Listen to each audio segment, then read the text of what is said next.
modo, no nada más lo que sabe, sino pues su mundo, ¿no? Se ve en negación, ¿no? ¿Sí? O sea, lo que sabe, no solo lo que sabe, sino lo que es, su realidad, se, se pone en cuestión, ¿no? Entonces es ese abismo, quizá de una forma más fuerte, en la que está pensando Hegel. ¿Cómo eso puede llegar a ser un punto de partida para otra cosa? Está muy complicado. Sí, bueno, pues es una cuestión en la que Hegel simplemente dice, eso tuvo que haber pasado, ¿no? Es decir, puesto que estamos en la configuración última, en el último momento del desarrollo, ese momento de negación tuvo que trascenderse, tuvo que irse más allá de él, tuvo que nutrirse la conciencia de esa pérdida. Ajá. Pero ¿cómo vive la conciencia de esa pérdida? Como lo peor, ¿no? Como carencia, como ausencia, como pérdida total, ¿no? Bueno, muy bien, entonces, imagínense ahora, en otro ejemplo, ¿no? Que está un hombre de unos 50 años que ha perdido la memoria, sentado en una habitación, eh, viendo una pantalla conectada a un Blu-ray o un DVD, ¿no? Y está viendo lo que parece ser una película, ¿no? Entonces, pues es la historia de un niño, ¿no? Sus padres, ¿no? Y el otro pues se empieza a interesar, ¿no? Él ha perdido la memoria, él sabe que ha perdido la memoria. Está viendo de la escuela, sus amigos, los momentos más importantes de la vida de este niño, ¿no? Eh, la primaria, la preparatoria, la secundaria, la preparatoria, la universidad, su profesión, esposa, hijos, no sé, a lo mejor un nieto, no sé. Ajá. Y de repente la película termina en una escena en donde está él mismo viendo la película que está viendo. Es decir, la historia que parecía ser ajena es su historia y no se da cuenta sino hasta el final. ¿Sale? Sí, más o menos siguieron mi ejemplo. Es más o menos esa la idea que tiene Hegel de la conciencia universal. La conciencia universal tiende a olvidar. La conciencia universal tiende a ser olvidadiza, ¿no? A no aprender de la experiencia.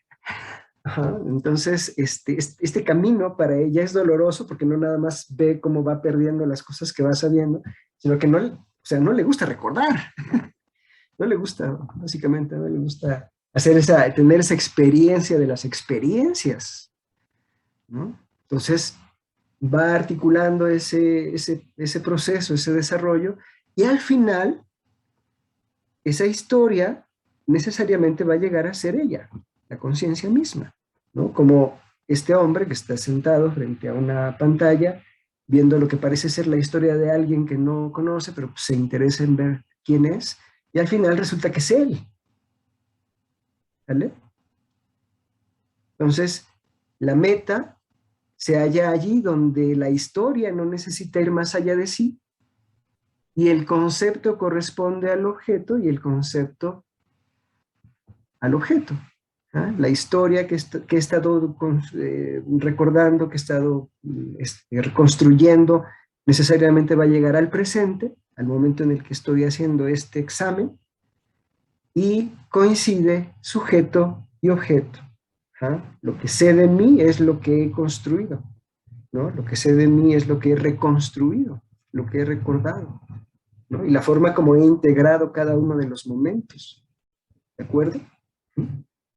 Entonces este hombre frente a la pantalla va a decir, ah, pues soy yo, ¿no? Y va a decir probablemente, ah, pues entonces la historia que estaba viendo, que creí que era de alguien más, es mi historia, ¿sale? ¿No? ¿Le suena como... Yo, de verdad van a decir, ah, ese profesor seguramente seguramente vio la película esta de como si fuera la primera vez, ¿no? Pero les puedo asegurar, de verdad, que este ejemplo llevo años dándolo. Y cuando vi la película dije, wow, me robaron la idea. Bueno, en fin, pues ni modo, como no se me ocurrió lanzarla a Hollywood, ¿no? Bueno, la idea es esa, ¿sí? La conciencia no se reconoce a sí misma, ¿sí? La conciencia no se reconoce en sí misma, es resultado de un proceso, ese reconocimiento. Este, pues es también una idea como de, no tiene identidad, ¿no? Tiene que formársela, tiene que forjársela. Es el resultado de un proceso. Bueno, entonces la meta se halla necesariamente implícita en el saber, como la serie que forma el proceso, por supuesto. Si yo cuento mi historia, necesariamente mi historia va a culminar en este que soy. Y no puede ir más allá de mí, porque no sé qué va a pasar en el futuro. Ojalá pudiera saber qué va a pasar en el futuro, pero no se puede. La fenomenología como ciencia fenomenológica, como ciencia de la experiencia de la conciencia, se detiene justo ahí en donde la conciencia llega a encontrarse a sí misma, y se reconoce, como este que ve la película sin saber qué es su historia, y al final resulta que se le dice, ay caray, pues soy yo, y se reconoce y además, pues, lo acepta, ¿no? Dice, pues bueno, sí, no todo le fue bien a este pobre, no todo me fue bien a mí, ¿no? Pero pues estoy aquí, ¿no? Y se reconoce y forma una unidad, como dijo hace un momento Cintia, una unidad diferenciada, una unidad diferenciada. Cada uno de los momentos ya no son del presente, pero en algún sentido lo fui, ¿no? En algún sentido lo fue. Entonces es y no es al mismo tiempo. Y el momento en el que la última configuración coincide con la conciencia que está haciendo este examen, en ese momento pues es el espíritu absoluto. ¿Sí? Ya no hay fisura, ¿no? Es plena, ¿no? Es la máxima, es el máximo momento de la conciencia, como lo dice Hegel un poco antes, depurándose así hasta elevarse al espíritu y llegando a través de la experiencia completa de sí misma al conocimiento de lo que en sí misma es. ¿Sí? Entonces la conciencia llegará a ser espíritu cuando se encuentre ahí, en ese momento, y diga, claro, y va a llegar a través de la experiencia completa de sí misma, a través de esta revisión del conjunto de experiencias de la totalidad, que ahora sabemos a qué se refiere Hegel, la totalidad de las formas de la conciencia no real, va a llegar a través de esa experiencia de la totalidad al conocimiento de su identidad, ¿no? De lo que en sí misma es, ¿no? Y se va a aceptar, ¿no? O se va a aceptar pues, lo que es, ¿no? Esa es la idea. Por eso es que suena tan metafísico cuando lo lees así, separado, como desvinculado y con un poco de mala fe. La meta se halla tan necesariamente implícita en el saber como la serie que forma el proceso, se halla allí donde el saber no necesita ir más allá de sí, donde el concepto se encuentra con el objeto y el objeto con el concepto. Suena como la cancelación de la historia, así, claro, eso sí, sí, así suena, ¿no? Pero no lo es. Suena que hay un determinismo metafísico. No lo hay. Y si no me creen, lo que va a decir Hegel enseguida es clave. ¿Sí? Lo que dice Hegel enseguida, las siguientes líneas, es clave para entender por qué no hay un determinismo metafísico, ¿no? ¿Sí? ¿Qué es un determinismo metafísico? Lo decía hace un momento Cintia, ¿no? Una necesidad de que las cosas sean como son, más allá de tu voluntad, más allá o sea, que te trasciende a ti, ¿no? Ustedes recuerdan la historia de Edipo, ¿no? Que no sabe que es el hijo del rey, lo asesina y termina casándose con la esposa del rey, que resulta ser su madre, y se arranca los ojos, ¿se acuerdan? Bueno, al parecer, en una cierta lectura, no recuerdo si es la de Nietzsche, lo que más horrorizaba a los griegos no era que el hijo se casara con la madre y matara a su padre, ¿no? O sea, lo que horrorizaba a los griegos era que el destino se cumpla de esa forma, ¿no? Que por más que el oráculo le había dicho al rey, y deshazte de él, ¿no? Porque te va a matar y se va a casar con tu esposa. Pues el esclavo, en lugar de matarlo, lo abandonó ahí, lo encontraron y regresó y hizo, o sea, esa idea como de destino es horrible, ¿no? Eso era lo que más escandalizaba a los griegos, decía. Creo que sí es Nietzsche o no sé si es Freud, ¿no? En fin, pero el asunto es esa idea de una necesidad de que las cosas se den por más que tú, ¿no? No, no. Eh, en cada una de las figuras de la conciencia, hay condiciones que permiten que se den las cosas, pero esas condiciones son contingentes, perfectamente contingentes. ¿No?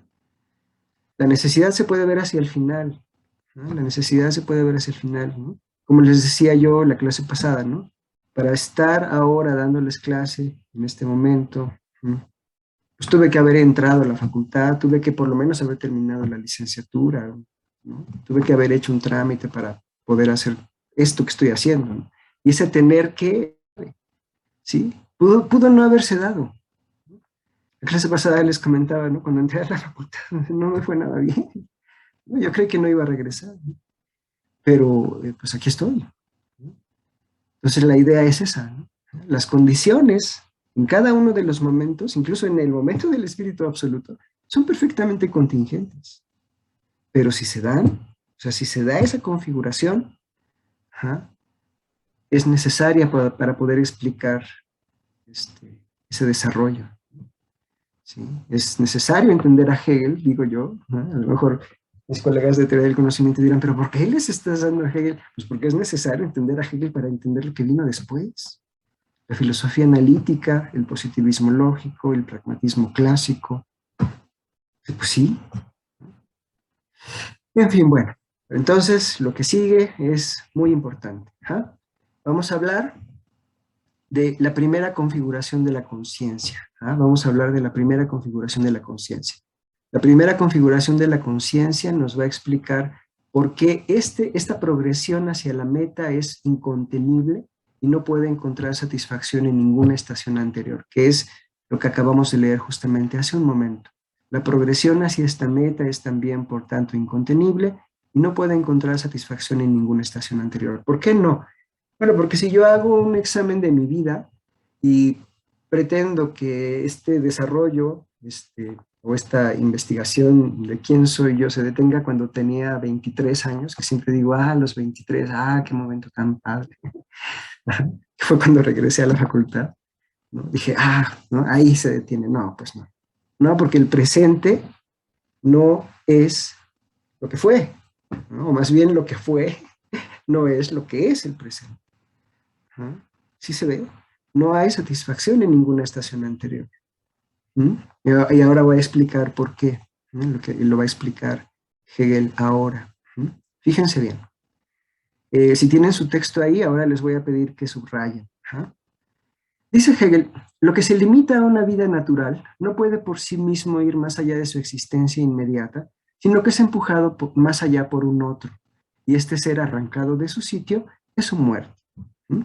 Entonces ahí intenta hacer Hegel una comparación, un contraste entre la vida natural, un animal, por ejemplo, y la conciencia. ¿Sale? Pero la conciencia, dice Hegel, es para sí misma su concepto, y con ello, de un modo inmediato, el ir más allá de sí misma, ¿ah? Más allá de lo limitado y consiguientemente más allá de sí misma, puesto que lo limitado le pertenece. Hasta ahí. ¿Ah? Entonces, si tienen su lápiz, su pluma, o si pueden subrayar el texto, porque le pico aquí me hace una cosa muy rara. Aquí cuando dice Hegel, la conciencia es para sí misma su concepto, y con ello de un modo inmediato el ir más allá de lo limitado, y consiguientemente más allá de sí misma, puesto que lo limitado le pertenece. Hasta ahí subrayen, si pueden. A esa la vamos a llamar primera configuración de la conciencia. Primera configuración de la conciencia. Es la primera vez que Hegel nos dice algo sobre la conciencia. Nos ha dicho muchas cosas de una forma quizá un poco vaga, pero aquí se refiere con mucha claridad a la conciencia y ofrece una caracterización muy importante, de veras muy importante. Bueno, ¿de dónde venimos? Hegel quiere explicar por qué la progresión hacia esta meta es incontenible y no puede encontrar satisfacción en ninguna estación anterior. Ajá.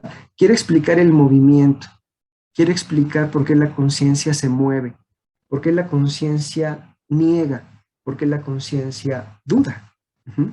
Esa es la clave. Ajá. Lo que se limita a una vida natural, dice Hegel, no puede por sí mismo ir más allá de sí mismo, más allá de su existencia inmediata. Vamos a pensarlo así.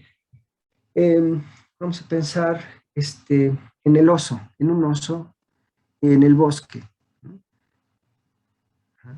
Simplemente busca subsistir, busca alimentarse, busca guarida, busca, ¿no? Se limita a una vida natural, no puede por sí mismo ir más allá de su existencia inmediata. Su existencia inmediata es ser un oso en el bosque, sino que es empujado más allá por un otro. Imagínense ese oso, es capturado por un grupo de locos y es vendido a un circo, ¿de acuerdo? Entonces, este oso, no tendría que ser muy grande, tendría que ser pequeño, bueno, como sea. Este oso es entrenado para andar en una pelota. ¿Vale? El oso se sube a la pelota y el oso, ¿no? Y es entrenado para caminar sobre una cuerda, ¿no? Con una varita. No sé si me puedan ver porque no me estoy viendo, pero con una varita el oso va sobre la, ¿no? Entonces el entrenador le da alimento, premio, castigo, que haga lo que, ajá, y entonces ir más allá de su existencia inmediata no puede hacerlo por sí misma, por sí mismo el oso. Es decir, el oso probablemente no tendría el despropósito en su vida natural de andar en una pelota, ¿no? Encima, guardando el equilibrio o caminar por una cuerda con una varita. No, es algo que alguien desde fuera lo entrena, ¿no? Para que haga eso, ¿no? Con premios y castigos. Y para este ser, para este animal, hacer eso, ir más allá de sí, implica su muerte, es decir, su muerte como vida natural, ¿sí? ¿Por qué? Pues porque lo que hace pues, es pasar a ser parte de una vida cultural, una vida social, es decir, es un divertimento en el circo. Entonces van los niños, a mí nunca me ha gustado ir al circo, pero van, los llevan y el oso va por la cuerda, todo sacado, ¿sí? Entonces, es su muerte como vida natural. ¿Sí? Entonces hacemos el contraste. Pero, por eso dice Hegel, pero no, la conciencia no es una vida natural. La conciencia es para sí misma su concepto. Y con ello, de un modo inmediato, el ir más allá de lo limitado y consiguientemente más allá de sí misma, puesto que lo limitado le pertenece, es decir, puesto que él sabe sus límites, los conoce, le pertenecen.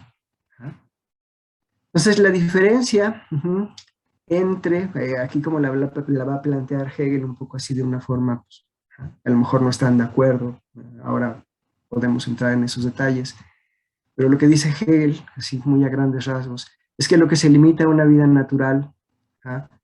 No va más allá de sí mismo, sino que es empujado por un otro, mientras que la conciencia, al ser ella misma su concepto, es decir, en otras palabras, al ser ella misma autoconciencia, la conciencia es para sí misma su concepto, significa que la conciencia sabe de sí, significa que la conciencia es autoconciencia de manera inmediata. La vida natural no. ¿Ah? ¿Qué es lo que hace que la conciencia vaya más allá de sí? Pues que sabe de sí. Esa es la diferencia. Mientras que mi perro que está ahora aquí echado, ¿sí? Puede ser consciente de las cosas, de los estímulos, pero probablemente no sé si haya estudios al respecto, pero consciente de sí mismo, pues solo que cuando se levanta y diga, tengo hambre, y cuando se me pone aquí de ya llévame a pasear, sea consciente de sí. ¿Ah? Pero hasta eso, hasta en eso ya está educado. Y vaya que nos costó trabajo educarlo, para que no sea, ¿no? Cuando era un cachorro se hacía en todas partes, había que estarlo llevando al carpet y luego a la calle, así, cuando tenía 4 meses. Ay, qué difícil. Fueron 2 semanas muy pesadas, ¿de acuerdo? Pero finalmente aprendió y después ya nos decía, bueno, nos indicaba que quería salir. Había veces que jalaba su correa, nos decía, ¿no? Entonces, bueno, pues ya, que quiere salir el perro. Ya es parte de una vida cultural. ¿Mm? Piensen en sus mascotas. ¿No? Pero la conciencia, como dice Hegel, es para sí misma su concepto. Es decir, la conciencia es de manera inmediata autoconciencia. Y con ello, de un modo inmediato, el ir más allá de lo limitado, puesto que lo limitado le pertenece. ¿Mm? Más allá de lo limitado y consiguientemente más allá de sí mismo, puesto que lo limitado le pertenece. ¿Qué quiere decir? La conciencia no es solamente tener un objeto, ¿no? No es solamente su objeto, su contenido, sino también conciencia de que lo tiene, ¿no? Conciencia de que lo tiene, ¿sale? ¿No? Y conciencia también de que ese contenido es finito, de que ese contenido es limitado, de que ese contenido implica un más allá, de que ese contenido, ese objeto que posee, implica, como dice Hegel un poco más adelante, ajá, algo que no es ese objeto, ¿vale? Entonces, consiguientemente, más allá de sí misma, puesto que lo limitado le pertenece, ¿no? Con lo singular se pone en la conciencia al mismo tiempo el más allá, aunque solo sea como en la intuición espacial, al lado de lo limitado. ¿No? Bien, voy a poner ejemplos de esto que acaba de decir Hegel. Ejemplos, por lo menos 2 ejemplos. La conciencia es para sí misma su concepto. La conciencia es de manera inmediata autoconciencia. ¿Ah? Varias veces en otros cursos me han preguntado, ¿qué significa eso que es autoconsciente? Yo no lo creo, los seres humanos no somos conscientes de nosotros. Es una cuestión estrictamente formal, es una cuestión estrictamente, ¿cómo les diré? No moral, ¿no? O sea, cuando digo autoconciencia no se está refiriendo a Hegel a algo moral, se está refiriendo a saber de sí, a que es posible que la conciencia sepa de sí, que sepa sus límites. Eso es lo importante. ¿Ah? Bueno, voy a poner un ejemplo, un par de ejemplos. ¿Ah?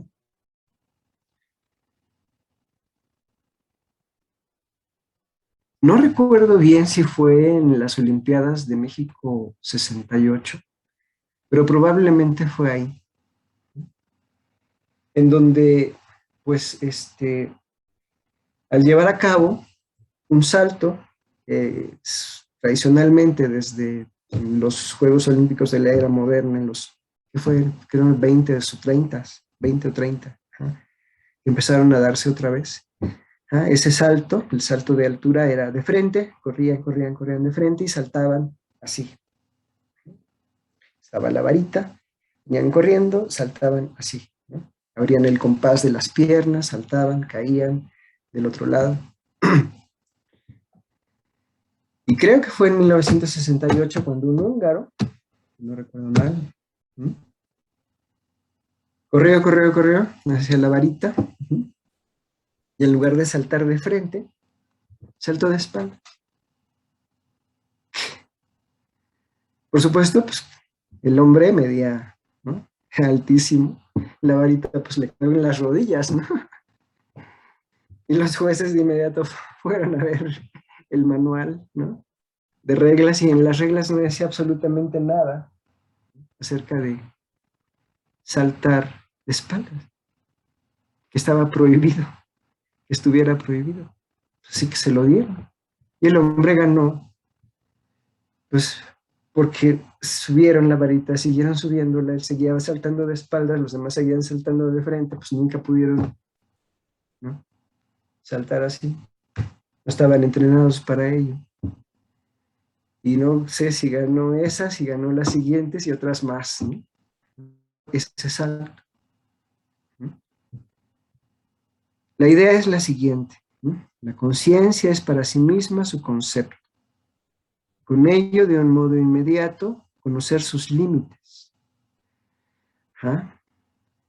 El conocimiento de esos límites es la condición de posibilidad de ir más allá de los límites. y por consiguiente, como dice Hegel, ir más allá de sí mismo. Ujú. ¿Cuál es el objeto de este salto?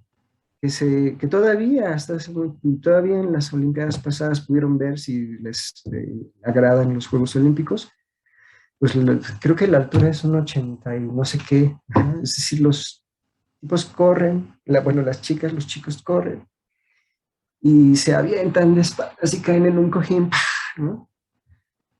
Entonces, ¿cuál es el objeto o cuál es el propósito de ese salto? Que es completamente antinatural. Ningún otro animal que yo sepa salta de esa forma.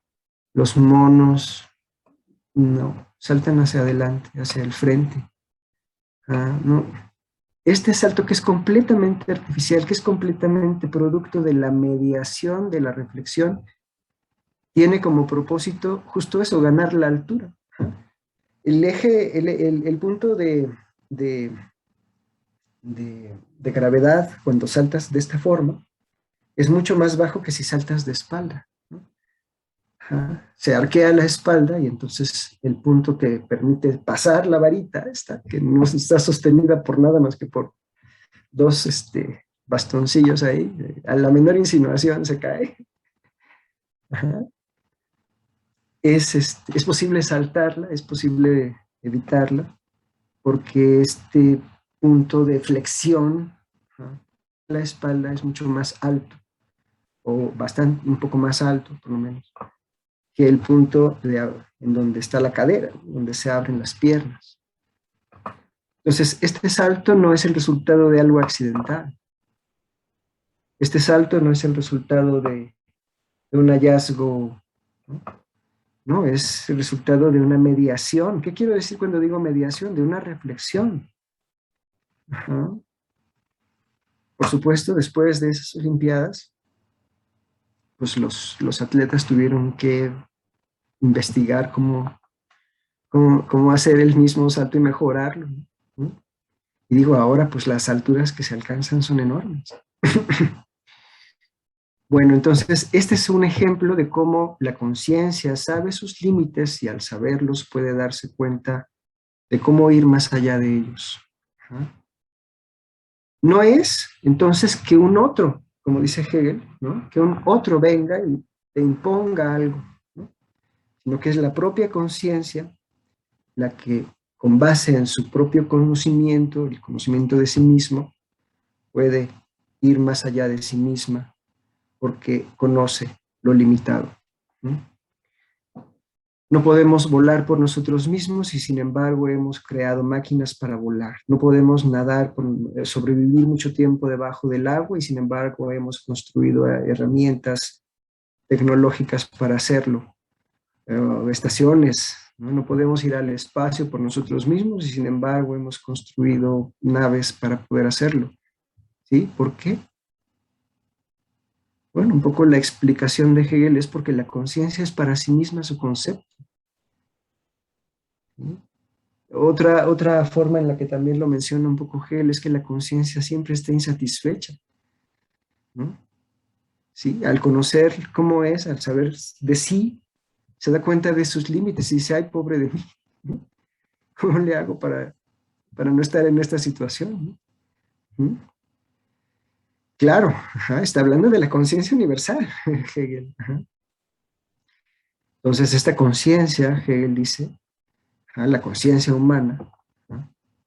Es trascendencia, esa es la idea, es trascendencia, es ir más allá de lo limitado por ella misma, ¿sí? Es autónoma, no heterónoma. Lo que se limita a una vida natural es heterónoma. La conciencia lleva en sí misma el signo de su autonomía. ¿Qué quiere decir autonomía? Autonomía significa darse a sí misma las normas, establecer las normas adecuadamente. Autonomía. También su independencia con respecto de la naturaleza. La conciencia es para sí misma su concepto y con ello de un modo inmediato ir más allá de lo natural, ¿sí? ¿Ah? Más allá de lo natural. ¿Qué es comer? ¿Qué es sentarse a la mesa? ¿No? Ponemos platos, cubiertos, un florerito, una lamparita, velitas, no sé, ajá. nuestros vasos, ¿no? Todo eso es cultura, ¿no? Todo eso es creación, ¿no? No es simplemente un producto inmediato, sino que es resultado de una reflexión, de una mediación. Ajá. Entonces, esta primera caracterización de la conciencia explica la cultura, la trascendencia de lo natural a lo cultural, la trascendencia de los límites a otros límites, ¿no? Porque siempre va a haber límites. ¿Vale? La trascendencia de límites físicos, ¿no? De ese estilo de cosas. Entonces, la conciencia es para sí misma su concepto y con ello de un modo inmediato el ir más allá de lo limitado y consiguientemente más allá de sí misma, puesto que lo limitado le pertenece. Aquí hay algo muy importante, ¿no? La conciencia es limitada, es finita. Pero darse cuenta de su finitud o darse cuenta de sus límites implica para la conciencia ir más allá. ¿A quién se está oponiendo Hegel con esta primera caracterización de la conciencia? Sí, rápido, rápido. Piensen en la idea del límite. A Kant. Exacto, muy bien. Exacto, a Kant. ¿Por qué? Bueno, si ustedes recuerdan, cuando vimos la crítica de la razón pura en este semestre, y los compañeros que están continuando este curso desde el semestre pasado, siempre les dije, Kant quiere establecer límites fijos, límites pues, normativos, firmes, fijos. Para Kant la razón es perfecta, ya está acabada, ya está terminada y lo único que tenemos que hacer es hacer explícita la normatividad implícita de la razón. ¿Sale? De manera que una vez que la razón empiece a investigar y llegue a un límite, o a ese tipo de preguntas que ya no se pueden responder, diga, hasta aquí, se acabó. Esa pregunta ya no tiene sentido, vámonos con otra cosa. Es decir, una vez que hemos hecho explícitos los límites, la razón debe tener, es consciente de ellos y los respeta. La crítica de la razón pura es un proyecto pedagógico también.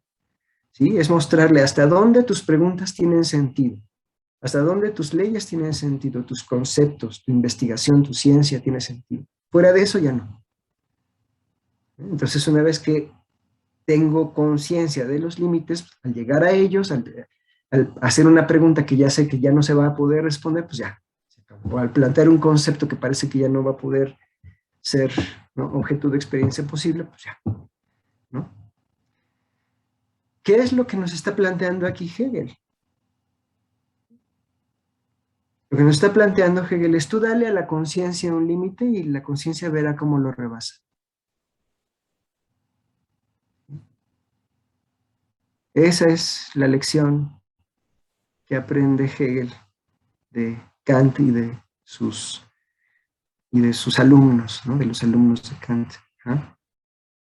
La conciencia es limitada, por supuesto, ¿sí?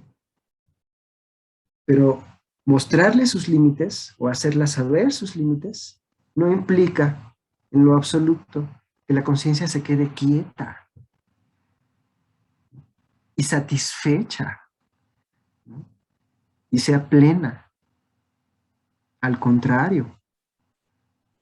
Por eso dice Hegel generalmente utiliza esa metáfora, esa visión, ¿no? Como de Kant es un filósofo de las cumbres, de las altas montañas, ¿no? Ver así, ¿no?, la quietud, ¿no?, lo eterno, ¿sí?, lo que ya no va a cambiar, ¿no? Mientras que Hegel, él, ¿no?, es el filósofo del movimiento, es decir, el que va al río, el que va al mar, y disfruta de ese movimiento. Entonces sí, la conciencia es limitada, sí, pero mostrarle sus límites no necesariamente va a hacerla feliz, ¿no? Mostrarle sus límites no necesariamente va a hacer que ella los respete. Al contrario, la conciencia es ruptura. La conciencia es rebelde, la conciencia es radical, no se satisface, no le gusta estar limitada. Y cuando consigue ir más allá de sí misma, encuentra nuevos límites. Si no lo creen, bueno, Revisen la historia de este salto y vean cómo empezó y hasta dónde ya llegamos. Revisen las técnicas, ¿no?, de natación en los últimos 30, 40 años y vean cómo han sido desarrolladas y desplegadas. Ajá. Tienden a ser la negación de todo lo que aprendimos cuando, bueno, de lo que aprendí yo al menos cuando iba a nadar, cuando era niño. Ajá. Es decir, la idea es esa, ¿no? En la medida en que, además esto es algo importante que no he mencionado, en la medida en que estás ahí, ¿no? No sé si puedan ver esto, yo no me estoy viendo, esto es ridículo. ¿No? La medida en que estás ahí puedes darte cuenta de tus límites. ¿Vale? Y dices, ¿y qué tal que hago esto? A lo mejor jalo más agua. A lo mejor si abro las manos en lugar de cerrarlas como jicaritas, como me enseñaron. ¿No? A lo mejor en lugar de sacar por un lado la cabeza y del otro, como me dijeron, solo sacándola de una vez y tratando de resistir un poco más, ¿no? En el nado de pecho yo me acuerdo que la indicación era cada vez que haces la patada, sales y tomas agua. Y ahora, para nada, o sea, que es cada 2 o 3 veces, no sé, en las Olimpiadas, a menos que sea muy rápido la forma en la que respiraban, casi todo el tiempo van con la cabeza adentro. Y ese es entendible, claro, porque mientras más saques la cabeza, más te frenas. Si hundes la cabeza, vas más rápido. No, qué barbaridad. En fin. El asunto es, pues, ¿no?, que mientras más conoce la conciencia, más se conoce a sí misma la conciencia y más se da cuenta de sus límites, más en condiciones está de poder ir más allá de ellos. No es cierto, Kant, que respeta los límites en lo absoluto. Esa es una abstracción, es una ficción, nada. Tú dale a la conciencia un límite y la conciencia verá cómo lo rebasa. ¿No? Y no va a encontrar satisfacción. ¿No? Es decir, no va a encontrar un punto en el que diga, sí, ya, ¿no? Siempre va a venir otra conciencia. Estábamos hablando de la conciencia universal, ¿no? Va a ser la conciencia universal, siempre va a estar buscando más, más, más. Bueno, y lo que no había dicho y ahora tengo que decir es justo esto. ¿Ah?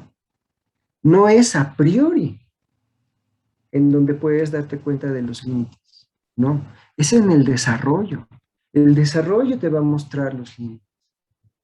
¿Sí?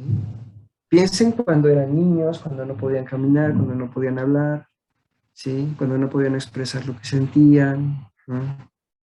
¿Sale? Sus relaciones con sus padres, con sus hermanos, con los vecinos, con sus amigos, ¿no? ¿No? ¿Sale? Ah, Piénsense ahora. ¿Perdón? perdón por interrumpirlo. ¿A eso se refiere Sí, cuando dice cómo ocurre en la intuición espacial? O sea, a eso de lo a sí, priori. ahorita si quieres lo vemos, pero este más allá de sí, ¿no? Ocurre como incluso en lo singular, dice Hegel, como se pone en la conciencia al mismo tiempo el más allá, aunque solo sea en la intuición espacial al lado de lo limitado. Es decir, la conciencia sabe su diferencia, ¿no? Su diferencia con el otro, con lo otro, con el otro, ¿no? Con los objetos, con otros sujetos, ¿sale? Es unidad por la diferencia. ¿Sí? Se pone como el más allá, aunque solo sea al lado de lo limitado. Sé que soy porque no soy esto, ¿no? Sé que soy yo porque no soy mi perro que está ahí ahora echado durmiendo, ¿no? ¿Sale? Pero siempre es una relación dialéctica, si se fijan, ¿sí? El no ser es por el ser y el ser es por el no ser. El más allá es por la unidad y la unidad es por el más allá, por la diferencia, por decirlo así. ¿Vale? Entonces, bueno, si a eso se refiere, la conciencia establece sus límites y la idea de límite, incluso a nivel estrictamente lógico, implica lo que está más allá de ese límite. ¿Está claro? De manera estrictamente lógica. ¿Se acuerdan? A lo mejor este es un ejemplo que ahora puedo recordar o me vino a la mente, ¿no? Cuando Kant caracteriza el conocimiento como lo condicionado o lo determinado, ¿no?, ese más allá, ¿no?, lo indeterminado y lo incondicionado, es siempre desde un punto de vista lógico, ¿no? Incluso solo desde un punto de vista lógico. Entonces, si la conciencia es limitada, si la conciencia es limitación, ese más allá aparece de forma natural. ¿Ah? Pero a diferencia de Kant, que dice, el conocimiento es determinación, entonces no se puede conocer lo indeterminado, lo incondicionado, la cosa en sí. ¿Ah? A diferencia de Kant, Hegel dirá, ¿cómo de que no? ¿Cómo de que no? Claro que sí. Tenemos que ver a qué se refiere Hegel con eso. Pero sí, por supuesto, más allá de lo condicionado y más allá de lo determinado, a nivel estrictamente lógico, como decía Kant, nos parece una contradicción querer conocer lo incondicionado o lo indeterminado. Para Hegel ya no. Claro que no. En lo absoluto. Y si quieren, les puedo adelantar un poco la historia y decirles por qué no. Va a ser el problema de la pauta, que nos vamos en el siguiente párrafo. El famoso problema de la pauta. Bueno, si quieren, les puedo adelantar un poco rápidamente la historia. ¿Por qué ese conocimiento de la cosa en sí, si el conocimiento es determinación, para Hegel lo es? ¿Por qué el conocimiento de la cosa en sí no es una contradicción? Bueno, la razón es que la idea de qué es lo limitado es histórica. La idea de qué es lo que está más allá, de qué es lo que no se puede conocer, de qué es lo que es más allá de los límites. Eso se puede ver a lo largo del desarrollo, dirá Hegel. Eso se puede ver a lo largo del desarrollo. Pero hubo un momento específico en donde se pretendió establecer una barrera entre el conocimiento y la cosa en sí, como algo que lo separa sin más. Ese es el momento kantiano. Como si ese límite se estableciera de una forma absoluta. Lo que nos va a plantear Kant es que incluso en la propuesta de, lo que nos va a plantear Hegel es que incluso en la propuesta de Kant ese límite entre el conocimiento y la cosa en sí es un límite estrictamente histórico y es puesto por la conciencia. Kant no se da cuenta, por supuesto. Hegel dirá, pues sí, pues es el resultado de su filosofía, pero nada más. Es un momento en el desarrollo de la filosofía, es un momento en el desarrollo del espíritu, pero es trascendible, fue trascendible. Lo hemos trascendido. ¿Quién?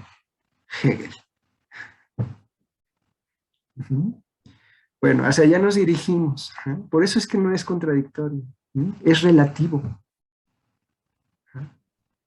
¿Sí? En fin, bueno, pero vamos para allá. Ahorita déjenme terminar un poco esta idea.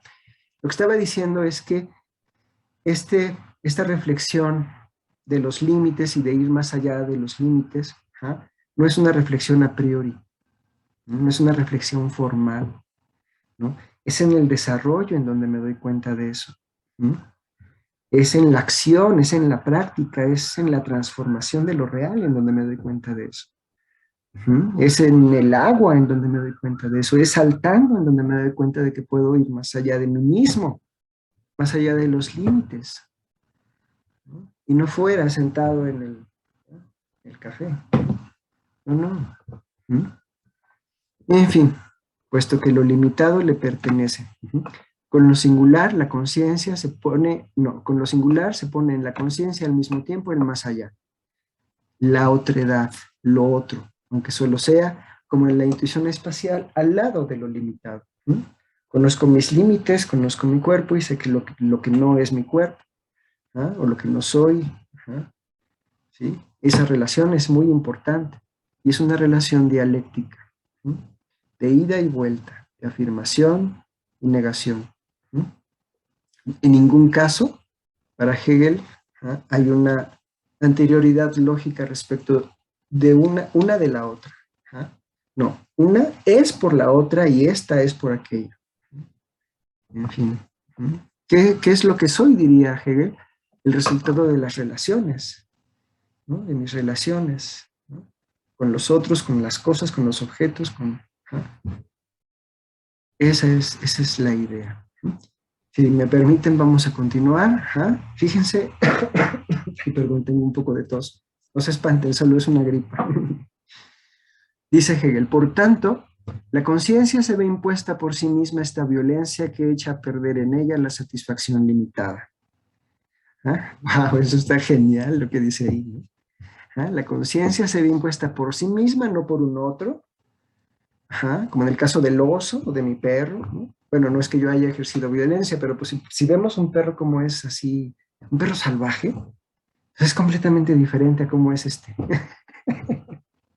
a cómo es Russell, mi perro, es completamente diferente. Entonces, el proceso que llevó a un perro salvaje a un perro domesticado es un proceso de violencia, ¿no? Dirá Hegel, de ir más allá de él. Entonces dice, la conciencia se ve impuesta por sí misma esta violencia, por sí misma, eso es lo importante, que echa a perder en ella la satisfacción limitada. ¿Sí? Es decir, en ese momento en donde la conciencia está más feliz, más quieta, más, ¿no? Es justamente el momento en donde la conciencia dice, no, vamos más allá. En ese momento, ¿no? ¿Sí? Justo en ese momento. Bien, bueno, entonces